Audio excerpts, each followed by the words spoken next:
I don't even know how to explain what's been happening. It started out so small, little things I could brush off until I couldn't. And now I feel like I'm being watched everywhere I go. I think someone's stalking me. At first, I thought I was imagining it. I'd noticed things that felt off. A follower request from an account I didn't recognize.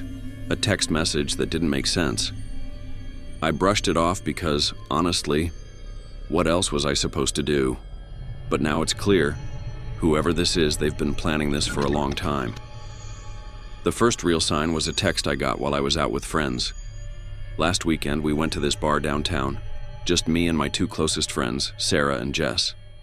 It was packed. So loud you could barely hear yourself think, which was kind of the point. I wanted to get out of my head for a while.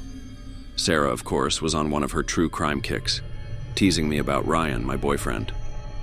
Okay, but seriously, she said, swirling her cocktail. What's the deal with Ryan? Too good to be true vibes. I'm calling it now. Serial killer. I laughed. He's not a serial killer. She grinned.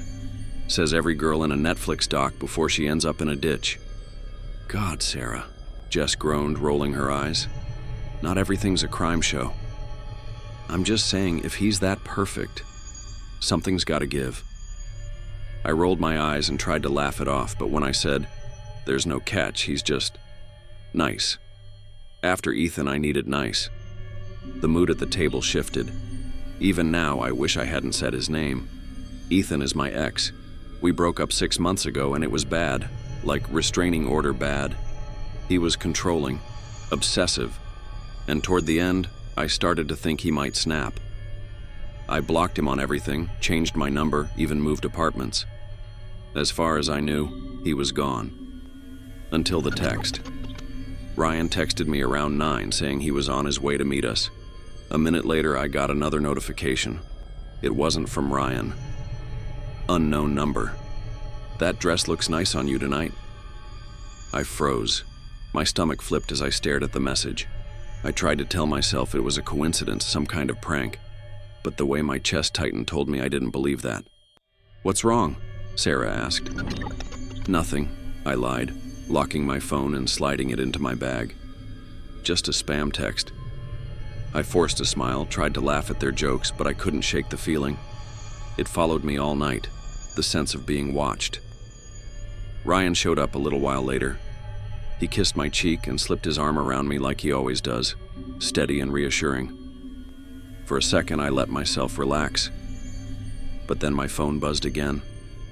I didn't check it this time. I couldn't. Not in front of him. The rest of the night passed in a blur. We stayed out late, drinking and laughing, but my mind was somewhere else. When we walked back to my car, the streets were empty. Too empty. Ryan offered to drive me home, and I handed him the keys without thinking. As I opened the passenger door, I froze. There was a folded piece of paper sitting on the seat. My heart was pounding as I reached for it, my hands trembling. I unfolded it slowly, and my stomach dropped. The handwriting was neat, deliberate, and unmistakably personal. You're better than this, I'll prove it. I spun around, scanning the street. There was no one. Everything okay? Ryan asked from the driver's seat. I shoved the note into my bag and forced a smile.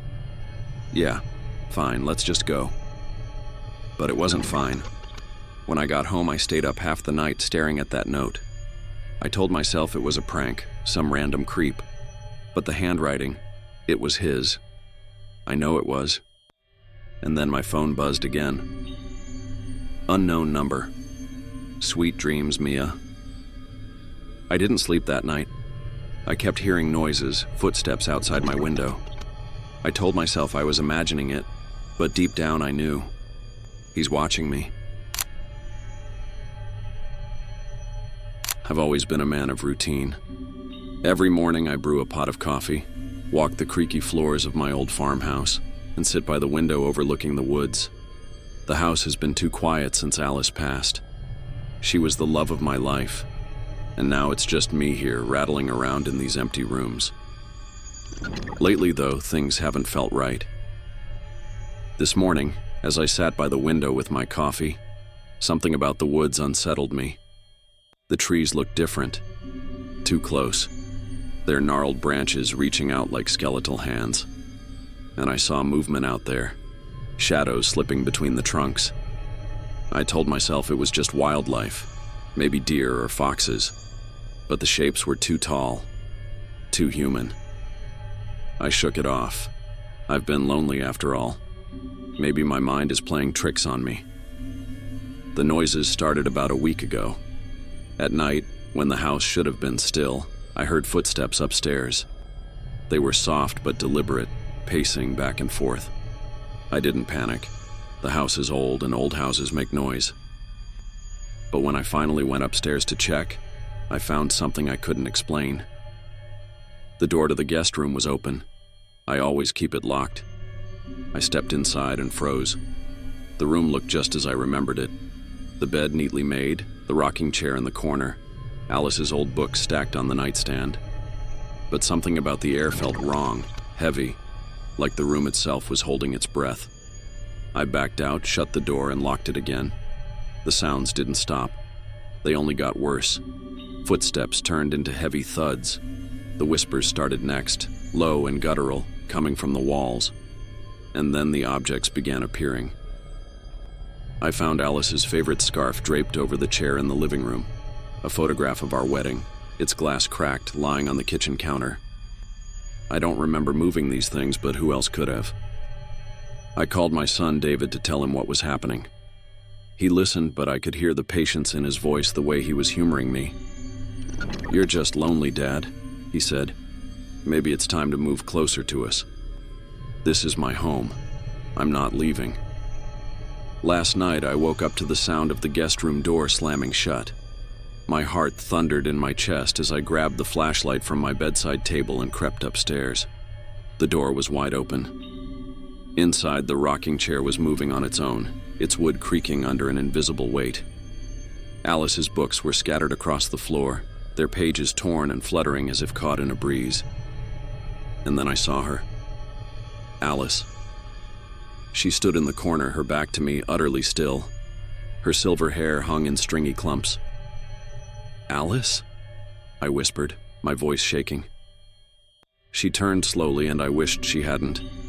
Her face was pale, her eyes black voids that seemed to pull me in. Her mouth moved, but the words were drowned out by a deafening roar that filled the room. I stumbled back, dropping my flashlight. When I looked again, the room was empty. I tried to stay away from the guest room after that, but it felt like the house wouldn't let me. The noises, the whispers, the slamming doors, they all drew me back. Tonight I couldn't resist. I stood in the doorway, staring into the room. It was bare now. No bed, no rocking chair. The walls were scrawled with messages in a trembling hand. "Where am I? Help me. Why did you forget?" The words filled every inch of the walls, overlapping and chaotic. In the center of the room was a mirror. I stepped closer and looked into it. I didn't see myself. I saw Alice. She was screaming, her hands pressed against the glass. Her mouth formed the same word over and over. Remember. The memories hit me all at once. Alice, frail and sick, lying in a hospital bed, her voice begging me to stay with her. The beeping machines. The moment she slipped away, I remembered her funeral, the empty house, sitting in the guest room night after night, unable to let her go. And then I remembered forgetting. I forgot Alice. I forgot the love of my life. This morning, David came by. I don't remember calling him, but he's here now, walking through the house, calling my name. He found me in the guest room, sitting in the corner. The walls are blank now, the mirror cracked and dusty. "Dad," he said softly, kneeling beside me. "What happened?" "She's still here," I whispered. Tears streamed down my face. "I see her. She's angry because I forgot her." David's face twisted with grief. "Dad," he said gently, "Mom's been gone for years. You're just confused." But he doesn't understand. She's not gone. She's in the walls, the floors, the very bones of this house. David took my hand and helped me to my feet. Come on, Dad. Let's get you some help. As we left the house, I glanced back at the guest room. The door was open, and inside, the rocking chair moved ever so slightly, creaking in the silence.